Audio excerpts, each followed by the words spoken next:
कि मैं दोनों के दोनों राजनीतिक घरानों के साथ मेरी जबरदस्त टक्कर है और मैं उनको दोनों के दोनों को इस राजनीति में परास्त करके जाऊंगा।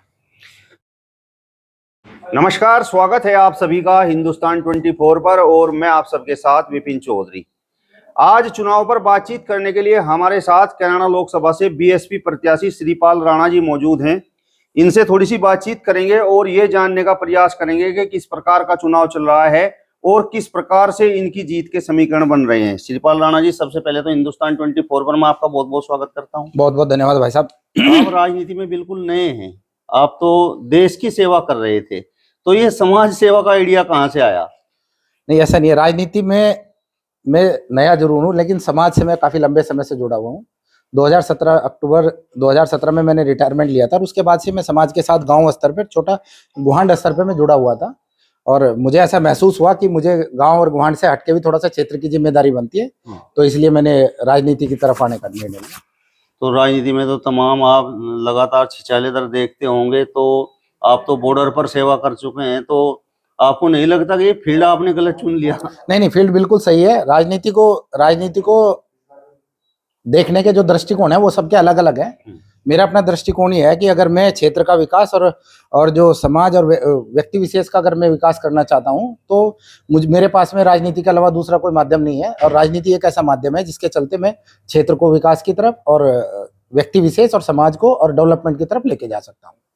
आपके सामने दो मजबूत राजनीतिक घराने हैं जिनसे आपकी लड़ाई है। एक तरफ हसन परिवार है और एक तरफ प्रदीप चौधरी का परिवार है, तो इनसे आप कैसे पार पाएंगे? नहीं, लगातार ये सुनने में आ रहा है कि दो राजनीतिक घरानों से मेरा जो है संघर्ष है और मेरा जो है चुनावी भिड़ंत है उनके साथ में।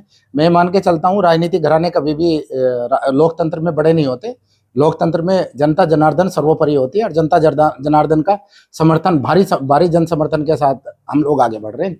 समर्थन बहुत अच्छे तरीके से हम लोग के साथ है। पिछला जो चुनाव है, प्रदीप चौधरी 92,000 वोटों से चुनाव जीते थे।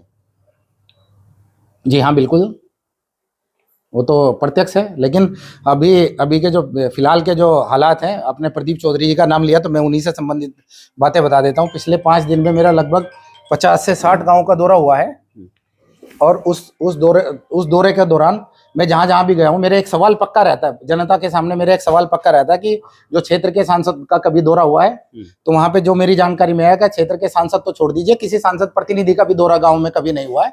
जो पिछले 45 गांव का दौरा कर चुका हूं पिछले 4-5 दिन में। और मेरा जो टारगेट है, मेरा टारगेट पूरा 17 तारीख से पहले जब तक चुनाव प्रचार अभियान जो है बंद नहीं होता, तब तक मेरा टारगेट है 750 गाँव और नगर पंचायत जो भी है 100% टच करके जाऊंगा। मतलब आप महसूस कर रहे हैं कि प्रदीप चौधरी के प्रति लोगों के अंदर कहीं ना कहीं नाराजगी है, और नाराजगी ये है कि सुख दुख में शामिल नहीं होते। सुख दुख में शामिल नहीं होते। क्षेत्र का जो विकास है, क्षेत्र के विकास से भी संबंधी वो जो अप टू द मार्क नहीं है, क्षेत्र के विकास में भी उनका कोई खास सहयोग नहीं रहा है। और दूसरी तरफ इकरा हसन है, उनकी माताजी 2 बार यहाँ से सांसद रह चुकी हैं।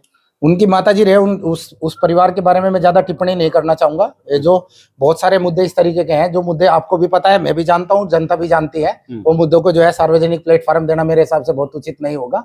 बाकी मैं मान के चलता हूँ कि जो राजनीतिक घरानों का जहां तक संघर्ष संबंध है, मैं बहुत मजबूती के साथ चुनाव लड़ रहा हूँ और बहुत जिंदा दिली के साथ चुनाव लड़ रहा हूँ।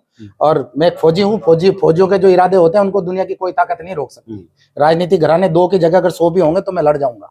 इतनी जिंदा दिली और इतनी हिम्मत है मेरे अंदर। आपके अंदर उत्साह तो बहुत है और जज्बा भी बहुत है, लेकिन मैं आपसे समीकरण जानना चाहता हूँ कि किन समीकरणों के आधार पर आप चुनाव जीतेंगे?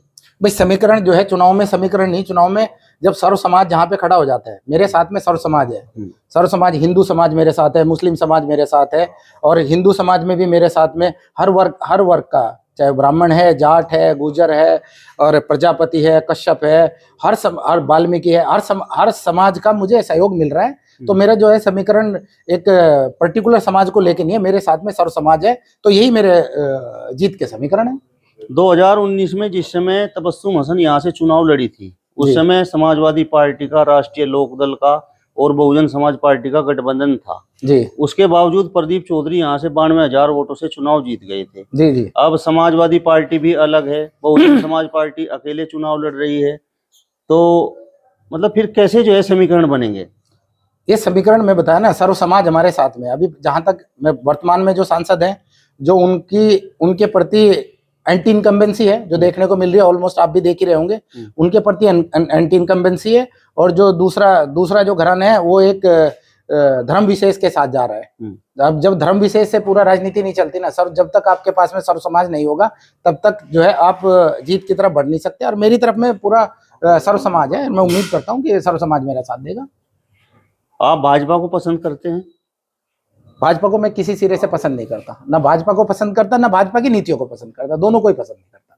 लेकिन जिस पार्टी से आपका टिकट हुआ है उस पार्टी को तो भाजपा की बी टीम बताया गया है। नहीं, बी टीम ये सोचने का फर्क है। देखिए, किसी पार्टी को अगर तुलनात्मक दृष्टि से देखा जाए, अगर उस पार्टी के प्रति एक नैरेटिव अगर चलाना है तो उस पार्टी को किसी न किसी पार्टी का बी टीम, मैं बोलता हूं कि भाजपा और समाजवादी पार्टी दोनों एक दूसरे की बी टीम मानता हूं मैं।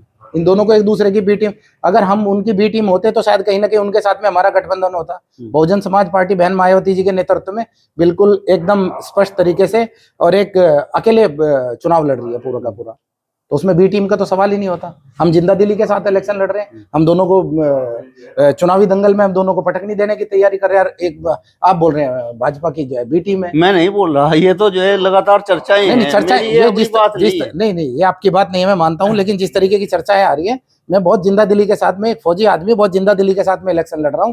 और ऊपर वाले ने चाहा तो दोनों राजनीतिक घरानों को दिखा देंगे इलेक्शन किस तरीके से लड़ा जाता है।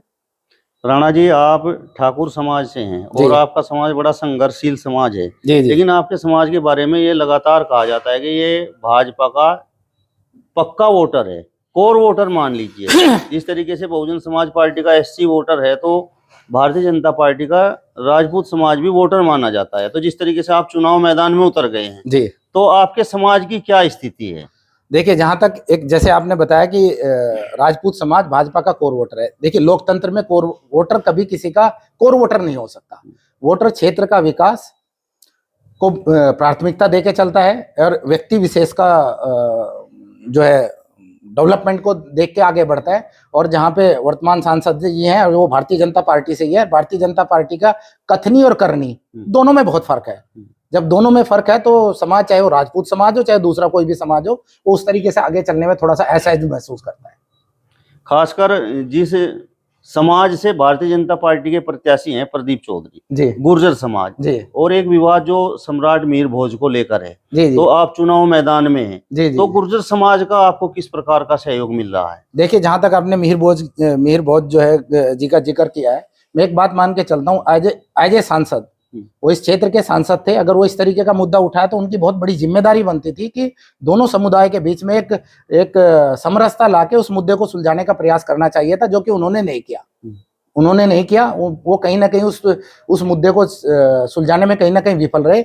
और जहां तक गुर्जर समाज का सवाल है, बहन मायावती जी के नेतृत्व में जिस तरीके की लहर चल रही है, गुर्जर समुदाय भी हमारे साथ में है और बाकी सब समाज है ही है, गुर्जर समुदाय भी हमारे साथ में।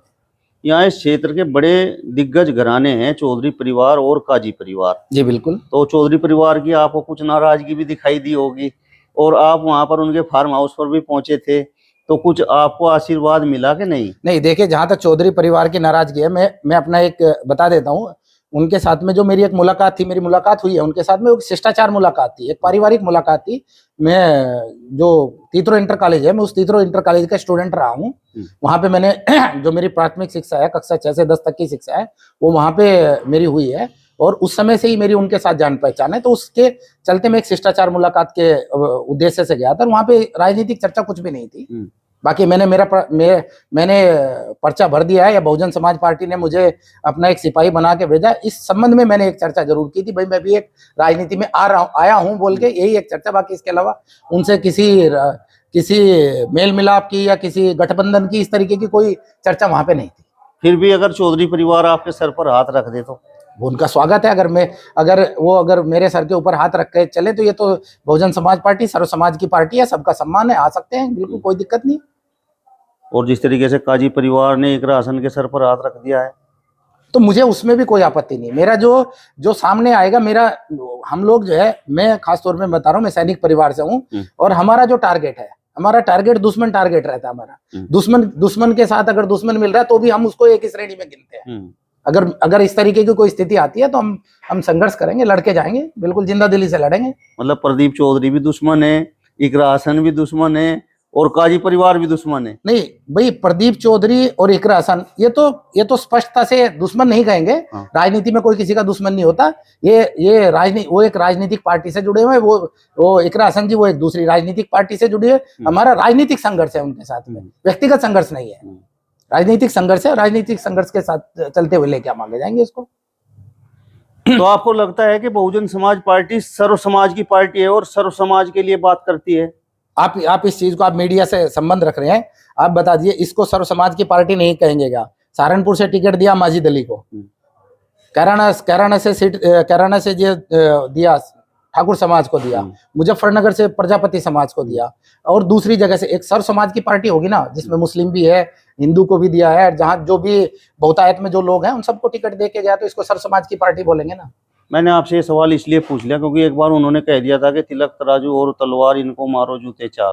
नहीं, वो जो जिस तरीके की आप बता रहे हैं, अब राजनीति में अगर अपने आप को कहीं ना कहीं राजनीति पटल पे कहीं ना कहीं थोड़ा बहुत उठाना है तो इस तरीके के जो है विवादित बयान कहीं ना कहीं जाने अनजाने में निकल जाते हैं। ऐसा मतलब जानबूझ के इस तरीके का बयान नहीं दिया गया होगा, मैं नहीं जानता उस बयान के बारे में, लेकिन हो सकता है कोई जानबूझ के नहीं दिया गया रहेगा। जाने अनजाने में विवादित बयान, मैं आपसे बात कर रहा हूँ, बात करते करते हो सकता है कि मेरे से भी कोई इस तरीके का बयान निकल जाए जो एक विवादित बन जाए, तो उसके लिए वो ऐसा नहीं है। उसको क्या बोलते हैं, इस मुद्दे को लेके उस लेवल पे नहीं लेकर जाना चाहिए कि वो बिल्कुल ही मनसा। अगर उनका तिलक तराजू और तलवार वाला अगर मानसिकता होती तो राजपूत समाज का जो कैंडिडेट आपके सामने है तो टिकट क्यों देती?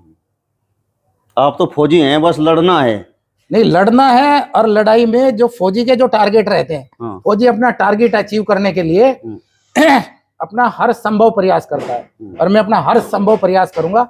और मैं निश्चित रूप से आपको बता के जा रहा हूँ आपके चैनल के माध्यम से, जनता के बीच में, जनता का आशीर्वाद लेके और जनता की सहयोग मेरे साथ में, उसको लेके मैं बोलता हूँ कि मैं दोनों के दोनों राजनीतिक घरानों के साथ मेरी जबरदस्त टक्कर है, और मैं उनको दोनों को इस राजनीति में परास्त करके जाऊंगा।